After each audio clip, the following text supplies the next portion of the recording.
నమస్కారం. ఈరోజు సుఖీ భవలు. పసిబిడ్డలో మలం ఊపిరితిత్తుల్లోకి చేరితే ప్రమాదమా? మెదడు క్యాన్సర్ ఇక మెడ వంచాల్సిందే. తేనె నిమ్మరసంతో లాభాలెన్నో. ప్రసవానికి సిద్ధం కావడమెలా?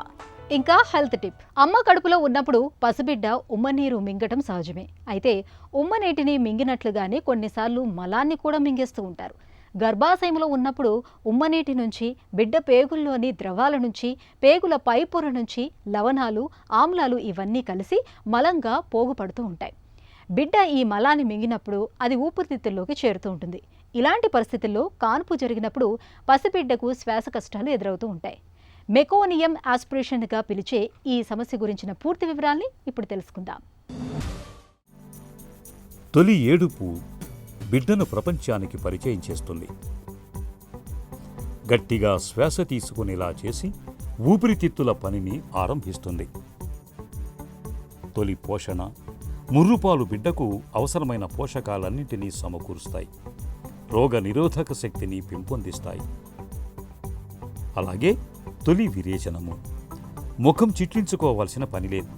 పిండం ఎదుగుదల క్రమంలో పేగుల్లో పేరుకుపోయిన వ్యర్థాలు పుట్టిన తర్వాత వీలైనంత త్వరగా విసర్జితం కావాల్సిందే, లేకపోతే లోపలేదో సమస్య ఉన్నట్టే. పసిబిడ్డ తొలి విరేచనం ముదురు ఆకుపచ్చ రంగులో ఒకంత నలుపుతో కూడిన రంగులో ఉంటుంది. దీన్నే మెకోనియం అని పిలుస్తారు. సాధారణంగా బిడ్డ పుట్టిన 24 గంటల్లో విరేచనం బయటకు వచ్చేస్తుంది. కొందరికి 48 గంటలు పట్టచ్చు. కొన్ని సందర్భాల్లో బిడ్డ మలం ఊపిరితిత్తుల్లోకి చేరుతూ ఉంటుంది. ఈ రకమైన పరిస్థితిని మెకోనియం ఆస్పిరేషన్గా పిలుస్తారు డాక్టర్లు. మెకోనియం ఆస్పిరేషన్ సిండ్రోమ్ అంటే పుట్టగానే నవజాత శిశువులకి వేరియస్ కారణాల వల్ల ఉమ్మునీరు అంటే మోషన్తో కలిసిన ఉమ్మునీరు లంగ్స్లోకి ఊపిరితిత్తులోకి వెళ్ళటాన్ని మెకోనియం ఆస్పిరేషన్ అంటారు. దానివల్ల వచ్చే ప్రాబ్లమ్స్ అన్నింటినీ కలుపుకొని మెకోనియం ఆస్పిరేషన్ సిండ్రోమ్ అంటారు. పుట్టినప్పుడు డెలివరీ అవ్వగానే ఎలా ఉంటుందంటే ఒకటప్పుడు అసలు శ్వాస అనేది ఉండకపోవచ్చు, శ్వాస తీసుకోలేని పరిస్థితి వస్తుంది. కొంతమంది శ్వాస తీసుకుంటారు కానీ అది ఉమ్మునీరు లోపలికి వెళ్ళటం వలన ఆయాసపడతా ఉంటారు. కొంతవరకు ఉమ్మునీరు వెళ్ళినా సరే యాక్టివ్గానే బ్రీదింగ్ అది బాగానే తీసుకుంటా ఉంటారు, త్వరగానే ఇంప్రూవ్ అయిపోతారు. కొంతమంది బేబీస్కి ఏంటంటే శ్వాస తీసుకుంటారు కానీ పుట్టినప్పుడు ఉమ్మునీరు లోపలికి సిగ్నిఫికెంట్గా వెళ్ళటం వలన దానివల్ల ఎగశ్వాస, ఆయాసము, శ్వాస విధంగా ఇబ్బందులు ఇవి స్టార్ట్ అవుతాయి. సో అటువంటి బేబీస్కి దానికి తగినట్టుగా మనం ఆక్సిజన్ మీద పెట్టుకోవటం, బ్లడ్లో ఆక్సిజన్ శాతం మెయింటైన్ ఏదైతే చేసుకోవటం ఇవన్నీ చేయాలి.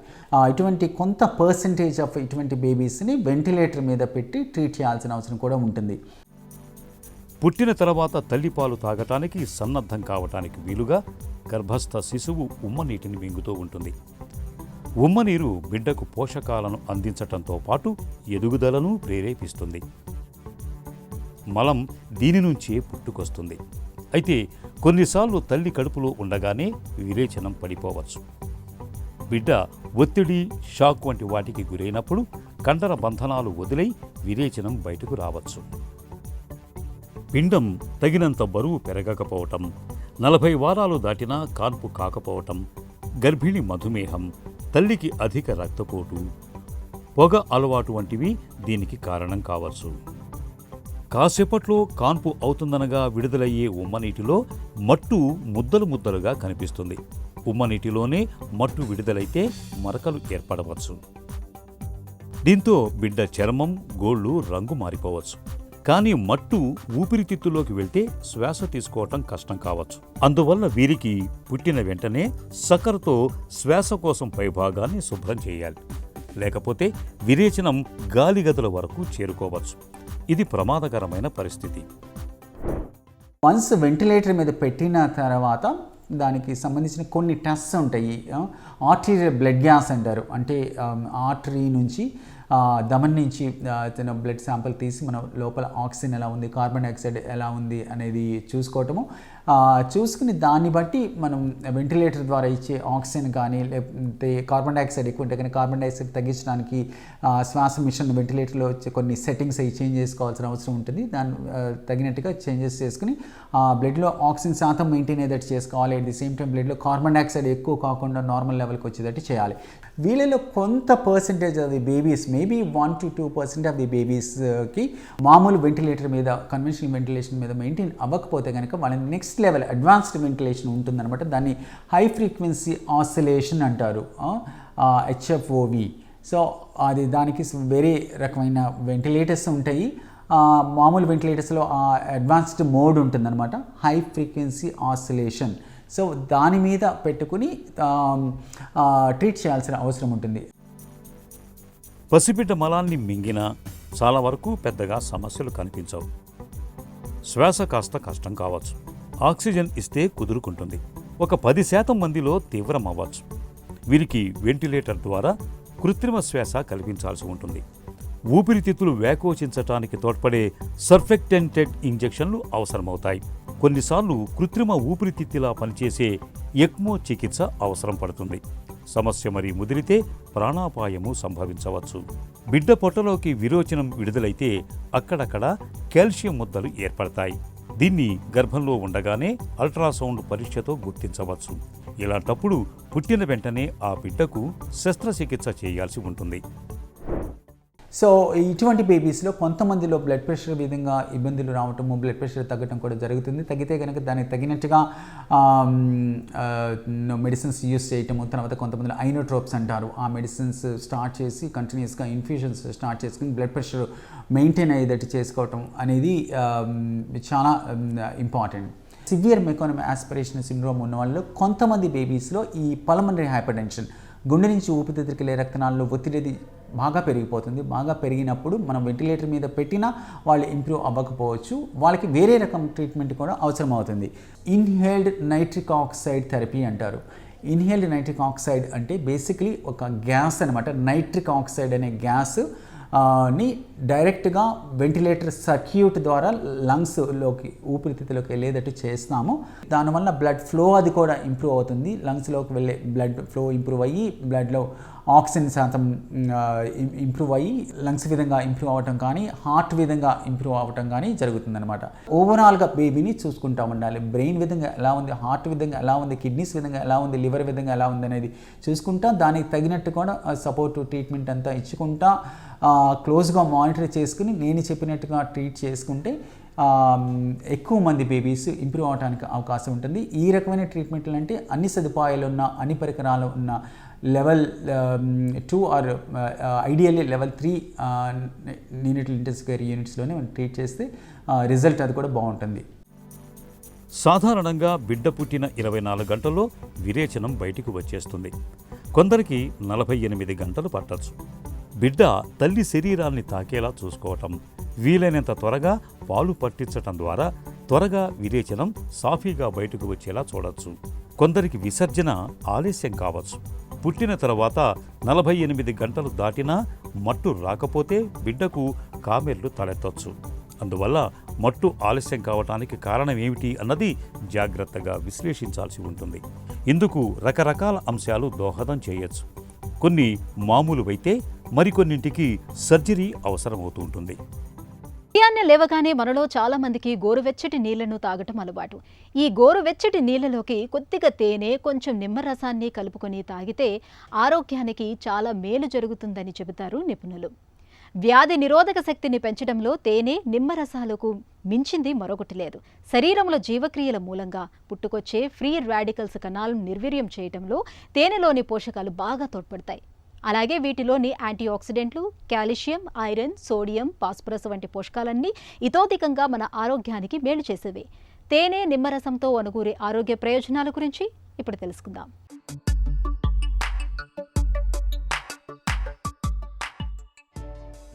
ఉదయాన్నే ఒక గ్లాసు నీటిలో కొద్దిగా తేనె, నిమ్మరసాన్ని కలుపుకొని తాగటం వల్ల చాలా ఆరోగ్య ప్రయోజనాలే ఉన్నాయి. ముఖ్యంగా రోగ నిరోధక శక్తి బలోపేతం కావటానికి తేనె బాగా ఉపయోగపడుతుంది. తేనెలో ఫ్రీ రాడికల్స్ అనే విశృంఖల కణాలను, హానికారక బ్యాక్టీరియాను అడ్డుకునే గుణాలు దండిగా ఉంటాయి. తేనెను శుద్ధి చేసినప్పుడు, వెలుగు తగిలినప్పుడు దీనిలోని పుప్పొడి దెబ్బతింటుంది. ఎక్కువ పోషకాలు ఉండేది ఇందులోనే. అందువల్ల ముడితేనె అయితే మేలు. ముడితేనెలో calcium, iron, sodium, phosphorus, sulphur, potassium వంటి ఖనిజ లవణాలతో పాటు విటమిన్ సి, విటమిన్ బి వంటి విటమిన్లు, ప్రోటీన్లు కూడా ఉంటాయి. ముదురు రంగు తేనెలో యాంటీ ఆక్సిడెంట్లు ఇంకాస్త ఎక్కువగా ఉంటాయి. ఒక గ్లాసు గోరువెచ్చటి నీటిలో చెంచాడు తేనె, సగం చెక్క నిమ్మరసం కలిపి పరగడుపున తాగితే మలబద్ధకం, ఛాతీ మంట తగ్గుతాయి. ఉపవాసం చేసేవారు తేనె, నిమ్మరసం కలిపిన నీళ్లు తాగితే మంచి ఫలితం కనిపిస్తుంది. మద్యం తాగిన మర్నాడు తలెత్తే తలనొప్పి వంటి సమస్యలకు తేనె కళ్ళెం వేస్తుంది.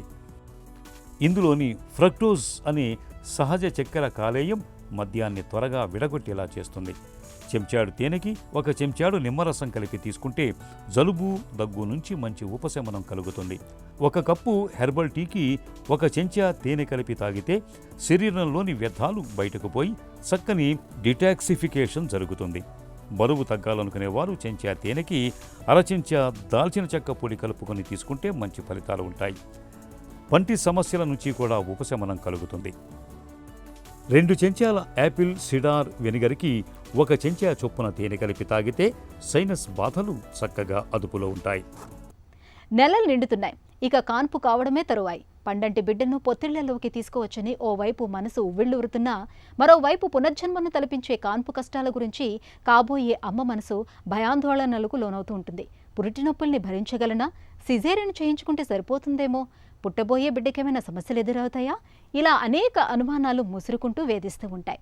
ఈ నేపథ్యంలో కాన్పుకు ఎలా సిద్ధం కావాలో, పురిటి నొప్పుల్ని ఎలా ఎదుర్కోవాలో డాక్టర్ని అడిగి ఇప్పుడు తెలుసుకుందాం.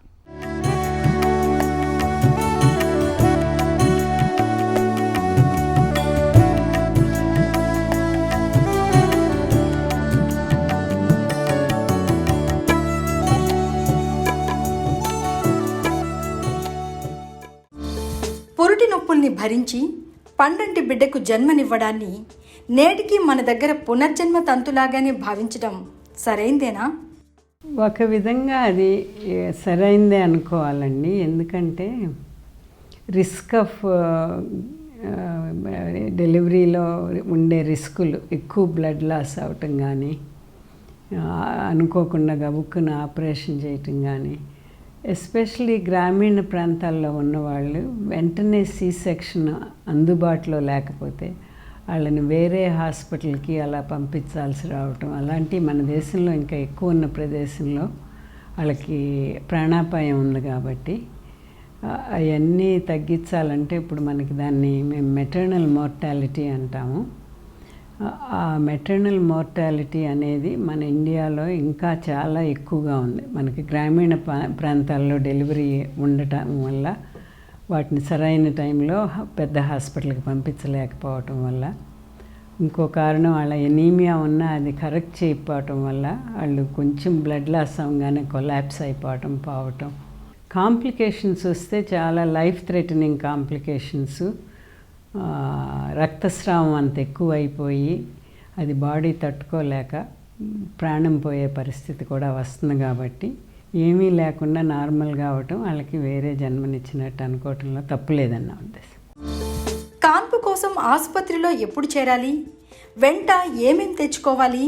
ప్రీనేటల్ కేర్ అనేది బాగా జరిగి అన్ని విజిట్లకి వెళ్తూ ఉంటే లాస్ట్ విజిట్ 1 వీక్ ముందు జరిగి ఉండాలి. ఆ వీక్ అప్పుడు డాక్టర్ గారు ఏం చెప్పారు, మీకు అన్నీ నార్మల్గా ఉన్నాయి, ఏమీ రిస్క్ ఫ్యాక్టర్స్ లేవు అని చెప్పితే, పెయిన్స్ వచ్చి రాగానే కూడా వెళ్ళొద్దని కూడా చెప్తాం మేము. పెయిన్స్ వచ్చి అవి 5 నిమిషాల గ్యాప్తో వచ్చినప్పుడు మీరు హాస్పిటల్కి వెళ్ళినా సరిపోతుంది. ఎస్పెషలీ అది కూడా దేని మీద డిపెండ్ అయి ఉంటుంది, ఇది ఫస్ట్ బేబీనా, సెకండ్ బేబీనా, థర్డ్ బేబీనా. ఫస్ట్ బేబీ అయితే టైం ఉంటుంది బాగా, అలా ఎర్లీ లేబరే ఒక 5-6 గంటలు పడుతుంది. అంతసేపు హాస్పిటల్లో బెడ్ మీద పడుకునే బదులు మీరు ఇంట్లో నడుచుకుంటా అలా ఉంటే మీకు అది లేబర్కి మంచిది అని ఇంటికాడే ఉండి బాగా యాక్టివ్గా దగ్గరగా పెయిన్స్ వచ్చి పెయిన్కి బ్రీదింగ్ చేయాల్సి వస్తే అప్పుడు రండి. ఇది ఎవరికంటే హాస్పిటల్కి అరగంట నుంచి 45 నిమిషాల దగ్గరలో ఉన్నాళ్ళు వెయిట్ చేయొచ్చు. దూరంగా ఉన్నాళ్ళు ముందే వెళ్ళిపోవాల్సి ఉంటుంది. అంతసేపు ట్రాన్సిట్లో ఉండటం మంచిది కాదని. సహజ కాన్ప, సిజేరియన్ కాన్ప అన్నది ఎలా తెలుస్తుంది? ఎలాంటి పరిస్థితుల్లో సిజేరియన్ చేస్తారు? ముందే తెలియటం అంటే కొన్నిసార్లు ఆ బేబీ కాళ్ళు, మామూలుగా బేబీ ఎప్పుడు హెడ్ కిందకుండి డెలివరీ అవుతారు. ఒక బేబీ ఏదన్నా రీజన్కి కాళ్ళు ముందుకుంటాయి. అలాంటి బేబీస్కి సిజేరియన్ అడ్వైస్ చేస్తాం. అలా కాకుండా కొన్నిసార్లు చాలా పెద్ద బేబీని అనుకుని అల్ట్రాసౌండ్ చేస్తే 4 కేజీల పైన ఉందంటే బేబీ, వాళ్ళకి సిజేరియన్ అయితే సేఫ్. నొప్పుల్ని భరించలేక మానసికంగా సిజేరియన్కు సిద్ధపడిపోవడం సరైందేనా? మెడికల్ రీజన్ లేకుండా నొప్పులు అనేది అందరికీ ఉండే నొప్పులు. వాళ్ళకి టాలరెన్స్ తక్కువ కాబట్టి వాళ్ళకి సి సెక్షన్ వాళ్ళు అడుగుతారు. డాక్టర్లు చేయటం కూడా సరైన పద్ధతి కాదు. Best pain relief method almost ప్రపంచంలో ఎక్కువ మంది వాడేది. పల్లెటూళ్ళల్లో ఇది ఉండదు, బట్ పట్టణాల్లో అది ఉండేది. దాన్ని ఎపిడ్యూరల్ ఎనల్జీసియా అంటారు. అది ఎనస్థీషియా కాదు, పెయిన్ రిలీఫ్కి మాత్రమే. ఒక చిన్న సన్నటి క్యాథెటర్ వెన్నుముకలో పెట్టి దాంట్లో నుంచి small doses of pain medication ఇస్తే వాళ్ళకి పెయిన్ తగ్గుతుంది. బట్ కానీ వాళ్ళు పుష్ చేయగలరు, వాళ్ళ మసిల్స్ అన్నీ ఫుల్గా పనిచేస్తాయి. పెయిన్ లేకుండా అంత కంప్లీట్గా ఫంక్షనల్గా ఉండేవి ఉన్నప్పుడు అవి వాడకుండా నొప్పి కోసమే సి సెక్షన్ చేయటం అంటే అది కరెక్ట్ కాదు. నొప్పి లేని ప్రసవం గురించి వింటున్నాం. నొప్పులు లేకుండా కాన్పు సాధ్యమేనా? తప్పకుండా సాధ్యం అవుతుందండి. దాన్నే ఎపిడ్యూరల్ ఎనల్జీసియా అంటారు. అది ఎపిడ్యూరల్ మెడిసిన్ ఇచ్చినాక ఉన్న నొప్పులన్నీ తగ్గిపోయి వాళ్ళకి ఇష్టమైన టీవీ ప్రోగ్రామ్స్ చూసుకుంటా, వాళ్ళకి ఇష్టమైన మ్యూజిక్ వినుకుంటా కంప్లీట్ డైలటేషన్ వచ్చేదాకా అలా పడుకుని మేము నవ్వేవాళ్ళం అక్కడ అమెరికాలో. వేసుకున్న మేకప్ ఒక్క చెదరకుండా డెలివరీ అవుతారు వాళ్ళు. ఎందుకంటే ఏం నొప్పి ఉండదు, చెమటలు ఉండవు, ఏమి ఉండవు కదా. ఈవెన్ పుషింగ్ స్టేజ్లో కూడా నొప్పి లేకుండా నొప్పి వచ్చింది పుష్ చేయమ్మా అంటే పుష్ చేసి నార్మల్ డెలివరీ అవుతారండి. ఎక్కువ మంది నార్మల్ డెలివరీస్ అవుతాయి ఆఫ్టర్ పెయిన్లెస్ ఎపిడ్యూరల్ ఎనల్జీసియా. పురిటి నొప్పుల తీరుతెన్నులు ఎలా ఉంటాయి? ప్రసవాన్ని ఎలా పర్యవేక్షిస్తారు? లేబర్ పెయిన్స్ అనేవి యూజువల్గా 3 నిమిషాల నుంచి 5 నిమిషాలకి ఒక పెయిన్ వచ్చి 40 సెకండ్లు ఉంటుందండి. ఆ 40 సెకండ్లు వాళ్ళు కొంచెం డీప్ బ్రీదింగ్ అది అది బ్రీత్ చేయమని నేర్పిస్తాం దాన్ని. టోకో అనేది యూట్రైన్ కంట్రాక్షన్స్ ఎంత ఫ్రీక్వెంట్గా వస్తున్నాయి, ఎన్ని నిమిషాలకు ఒక కంట్రాక్షన్ వస్తుందని చెప్తాము. ఫీటల్ హార్ట్ టోన్స్ కంటిన్యూస్గా చేస్తాం. వాటిల్లో ఏదన్నా డ్రాప్ ఉన్నా, ఈ కంట్రాక్షన్ స్ట్రెంగ్త్ సరిగ్గా లేకపోయినా దానికి ఎక్స్ట్రా మెడిసిన్ ఇచ్చి కంట్రాక్షన్స్ పెంచడానికి అవకాశాలు ఉంటాయి. హార్ట్ బీట్ సరిగ్గా లేకపోతే సి సెక్షన్ అవసరం పడే ఛాన్స్ కూడా ఉంటుంది. అవన్నీ కంటిన్యూస్గా మానిటర్ చేయకపోతే ఎంతో కొంత రిస్క్ ఉంటుంది బేబీకి. గంటల తరబడి నొప్పులు కొనసాగడం వల్ల సమస్యలు ఏమైనా ఎదురవుతాయా? అన్నీ బాగుంటే ఇలా కంటిన్యూస్గా మానిటర్ చేస్తున్నప్పుడు ఇన్ని గంటలు సేఫ్, దీని తర్వాత రిస్క్ అనేది అలా లేదండి. వీటిల్లో తేడాలు వస్తేనే రిస్క్ అనేది మా అభిప్రాయం. ప్రసవ సమయంలో నియోనటాలజిస్ట్ ఉండాల్సిన అవసరం ఉందా? ఉంటే చాలా సేఫ్టీ. వాళ్ళు వచ్చి చూసి బేబీ అంతా బాగుంది, హార్ట్ నార్మల్గా ఉంది అవన్నీ చెప్పటం వల్ల ఇమ్మీడియట్గా నర్సరీలో ఉన్నప్పుడు ఎలాంటి అవకతవకలు లేకుండా బాగుండటానికి టెంపరేచర్ డ్రాప్ అవటం కానీ, బ్రీదింగ్ ప్రాబ్లమ్స్ రాకుండా, డెలివరీ టైంలో కొంచెం ఉమ్మనీళ్ళు లంగ్లోకి వెళ్ళినాయి అవన్నీ వాళ్ళంతా క్లీన్ చేసి ఆక్సిజన్ టెంపరేచరు అవన్నీ బాగున్నాయని చెప్తే అది బాగా మంచి సేఫ్టీ స్టాండర్డ్స్ కింద చూస్తామండి. కాన్పు కష్టాల గురించి అతిగా ఆందోళన చెందడం అనవసరం. నెలల నుండి కాన్పు సమయం దగ్గర పడుతున్నప్పుడు మనసు ప్రశాంతంగా ఉంచుకోవాలి. అన్ని వసతులున్న ఆసుపత్రిలో పురుడు పోసుకుంటే ఇట్టే సుఖప్రసవం జరిగిపోతుంది. ఇక ఈరోజు కార్యక్రమాన్ని ముగించే ముందు స్టార్ హాస్పిటల్ సమర్పించు ఒక చిన్న చిట్కా మీకోసం. రక్తహీనతను అధిగమించేందుకు ఆకుకూరలు, ఖర్జూరాలతో పాటు బీట్రూట్, క్యారెట్లను కూడా తీసుకోండి. వీటిలో ఎక్కువ మొత్తంలో ఐరన్ ఉంటుంది. నిత్యం వీటిని తీసుకోవటం వల్ల మన శరీరంలో ఎర్ర రక్త కణాల ఉత్పత్తి పెరుగుతుంది.